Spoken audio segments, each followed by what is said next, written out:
বন্ধুরা, আজকের এই ভিডিওতে আমরা আলোচনা করব কিভাবে একটি সেন্টেন্স থেকে খুব সহজে নাউন, অ্যাজেক্টিভ এবং অ্যাডভার্বকে শনাক্ত করা যায়।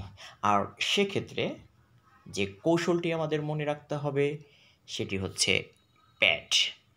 পি এ ডি, প্যাড মনে রাখতে হবে।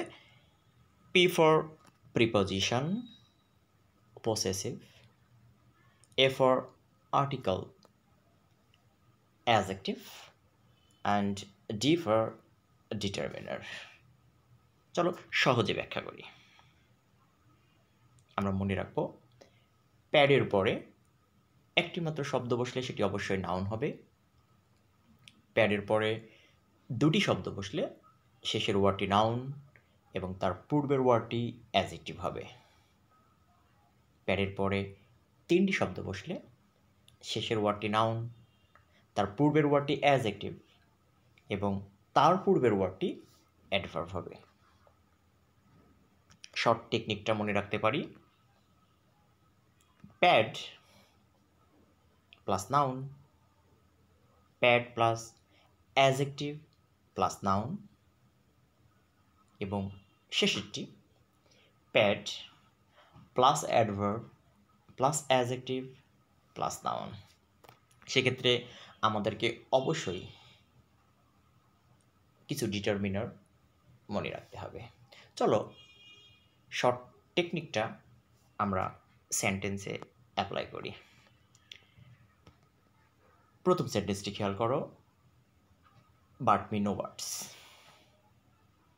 আমাদের যেটি করতে হবে, প্রথমেই সেন্টেন্স থেকে প্যাডটি শনাক্ত করতে হবে এবং আমরা দেখতে পাচ্ছি এই সেন্টেন্সে প্যাডের ভূমিকায় আছে নো এবং নো এর পরে একটি মাত্র শব্দ আছে, সেটি হচ্ছে বার্ডস।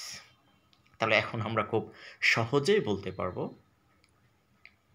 যেহেতু প্যাডের পরে একটি মাত্র শব্দ বার্ডস, সেহেতু বার্ডস হবে নাউন।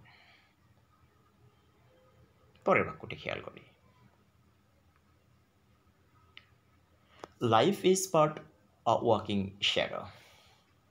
বন্ধুরা, শর্ট টেকনিক, প্রথমে শনাক্ত করো সেন্টেন্সটিতে প্যাডের ভূমিকায় কে আছে। খুব সহজে আমরা বলতে পারবো এখানে প্যাড হিসেবে ব্যবহার হয়েছে আর্টিকেল এ এবং প্যাডের পরে দুটি শব্দ আছে, ওয়াকিং এবং শ্যাডো। যেহেতু প্যাডের পরে দুটি শব্দ আছে, সেক্ষেত্রে প্যাডের পরের শব্দটি হবে অ্যাডজেক্টিভ এবং শেষের শব্দটি হবে নাউন। এভাবে আমরা খুব সহজেই একটা সেন্টেন্স থেকে নাউন, অ্যাডজেক্টিভ এবং অ্যাডভার্বগুলো শনাক্ত করতে পারবো। আরও একটি উদাহরণ খেয়াল করি। বন্ধুরা, এই সেন্টেন্সে প্যাড হিসেবে ব্যবহার হয়েছে ইন। ইন একটি প্রিপোজিশন এবং ইনের পরে দুটি শব্দ আছে, ঢাকা এবং সিটি। টেকনিক অনুযায়ী যেহেতু প্যাডের পরে দুটি শব্দ আছে, প্যাডের পরে শব্দটি অ্যাডজেক্টিভ এবং শেষের শব্দটি নাউন হবে। তারপরের বাক্যটি খেয়াল করো, he is a very good boy. খুব সহজে এই টেকনিক ব্যবহার করে তুমি বলতে পারবে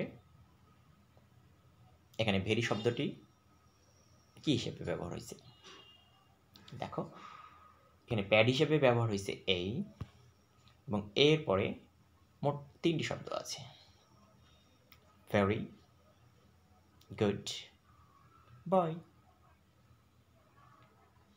প্যাডের পরে তিনটি শব্দ থাকায় ভেরি শব্দটি অ্যাডভার্ব, গুড শব্দটি অ্যাডজেক্টিভ এবং বয় শব্দটি নাউন। বন্ধুরা, আশা করছি বিষয়টি তোমরা বুঝতে পেরেছ। যদি বুঝে থাকো